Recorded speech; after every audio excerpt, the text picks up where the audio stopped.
Hello aspirants, आज के इस वीडियो में हम कवर करेंगे जैन धर्म का विकास, महावीर स्वामी जी से जुड़ी बातें, उनके द्वारा दी गई शिक्षाएं और उपदेशों के बारे में। साथ ही साथ जैन धर्म का विभाजन भी हम कवर करेंगे। तो चाहे आप जिस किसी एग्जाम की तैयारी कर रहे हो, बने रहिए हमारे साथ। स्वागत है आप सभी का हमारे चैनल ओमेगा तैयारी पर। So let's begin.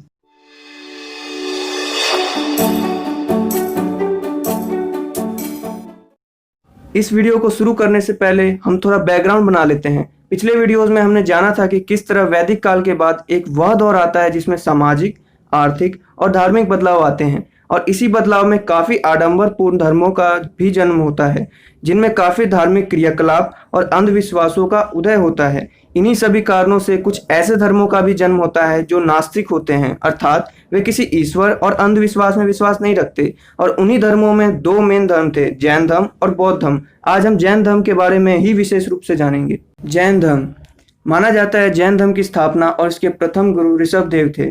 जैन धर्म में कुल 24 गुरु हैं। इनमें हमें 3 के नाम ही ज्यादातर याद रखने हैं। इनके पहले गुरु और 23वें गुरु पार्श्वनाथ, जो कि काशी के इक्ष्वाकु वंश के राजा अश्वसेन के पुत्र थे, और जैन धर्म के आखिरी गुरु जो कि 24वें गुरु भी कहलाते हैं, जिनका नाम महावीर स्वामी है।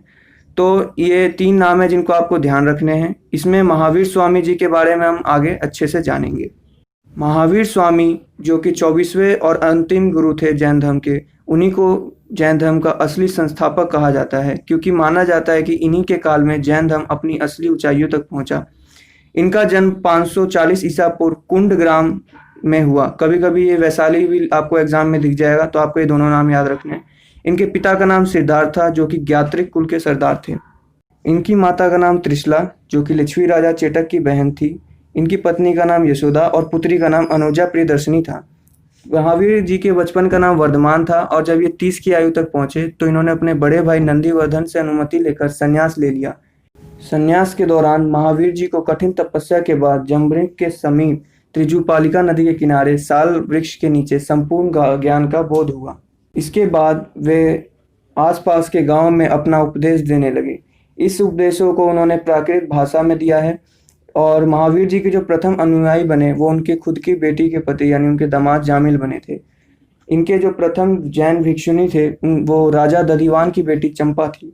महावीर स्वामी जी ने अपने शिष्यों को 11 अनुयायियों में बांटा था, जिसमें आर्य सुधर्मा ही एक ऐसा अनुयायी था जो उनके मरने के बाद भी मुख्य उपदेशक बना रहा। इसके बाद महावीर स्वामी जी ने जो शिक्षाएं और उपदेश दी, इसके बारे में पढ़ेंगे। महावीर स्वामी जी ने कहा कि संसार में जितने भी दुख है उनसे मुक्ति के लिए 3 रास्ते हैं। पहला सम्यक दर्शन, दूसरा सम्यक ज्ञान और तीसरा सम्यक आचरण। इन तीनों को प्राप्ति के लिए 5 व्रतों से आपको गुजरना पड़ेगा।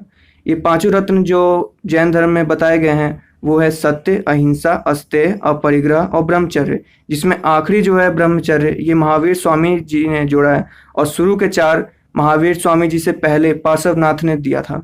इसके साथ जैन धर्म की जो मुख्य विशेषताएं हैं उन पे भी आपको ध्यान रखना है। जैसे कि जैन धर्म ईश्वर की मान्यता नहीं मानता, यानी ये नहीं मानता कि ईश्वर का अस्तित्व होता है। ये आत्मा में विश्वास रखता है, यानी ये मानता है कि हर सजीव वस्तु में आत्मा है, और अगर आप उसको चोट पहुंचाते हो तो ये एक पाप है। इसके बाद ये पुनर्जन्म और कर्मवाद में भी विश्वास रखता है, यानी आप जिस तरह का कर्म करोगे आपको उसी तरह का फल मिलेगा। इसके अलावा हमें जैन धर्म मानने वाले प्रमुख शासकों के बारे में पढ़ना है, यानी जिन्होंने जैन धर्म को स्वीकारा था। इनमें 2 नाम सबसे प्रमुख है। पहला चंद्रगुप्त मौर्य, जो मौर्य डायनेस्टी के थे, और अगला राष्ट्रकूट डायनेस्टी के राजा अमोघवर्ष। ये 2 नाम काफी बार एग्जाम में रिपीट होते हैं, तो इन पे आप खास ध्यान दीजिएगा। अगले कुछ पॉइंट्स जो कि एग्जाम पर्सपेक्टिव से इंपॉर्टेंट है और जिनके बारे में एग्जाम में पूछ लिया जाता है, जैसे कि खजुराहो में जैन मंदिरों का निर्माण चंदेल शासक के द्वारा किया गया था।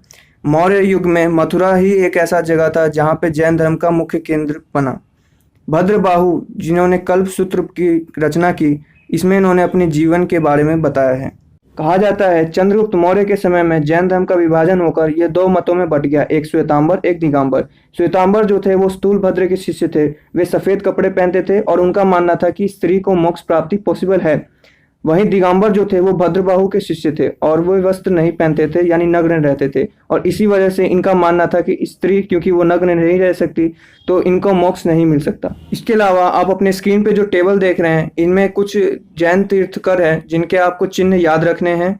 इनमें दो तीर्थकर जिनका नाम ऋषभदेव और अरिष्टनेमी है, ये ऐसे तीर्थकर है जिनका नाम या उल्लेख हमें ऋग्वेद में भी मिलता है। तो ये एग्जाम में आपसे क्वेश्चन पूछ लिया जा सकता है कि ऐसे कौन से दो जैन तीर्थकर है जिनका उल्लेख ऋग्वेद में मिलता है। तो आपका जवाब होगा ऋषभदेव और अरिष्टनेमी। अंत में महावीर जी की मृत्यु बिहार में राजगीर में हुई। इस जगह का नाम पावापुरी भी है, तो आपको एग्जाम में ये भी देखने को मिल सकता है। तो आज के इस टॉपिक में हमने पढ़ा कि किस तरह जैन धर्म में शुरुआती दौर में विकास हुआ। उसके बाद हमने महावीर स्वामी जी के बारे में पढ़ा, उनके दिए गए शिक्षा और उनके उपदेशों के बारे में पढ़ा। और अंत में हमने पढ़ा कि किस तरह जैन धर्म आगे जाके दो मतों, एक श्वेतांबर और एक दिगंबर में बट गया। इन नोट्स को हमने लूसेंट और एनसीईआरटी की मदद से बनाया है। तो अगर इस टॉपिक से एग्जाम में कोई क्वेश्चन पूछा जाएगा तो आप इन नोट्स की मदद से उसका जवाब दे सकेंगे। जाते जाते आपसे रिक्वेस्ट है, अगर आपको मेरी मैथ जरा भी पसंद आई तो इस वीडियो को लाइक और शेयर कर मेरा उत्साह बढ़ाएं। साथ ही हमें नीचे कमेंट में बताएं आप अपने एग्जाम की प्रिपरेशन के लिए किस टॉपिक पे वीडियो चाहते हैं। तो मिलते हैं अगली वीडियो में, तब तक के लिए विश यू बेस्ट।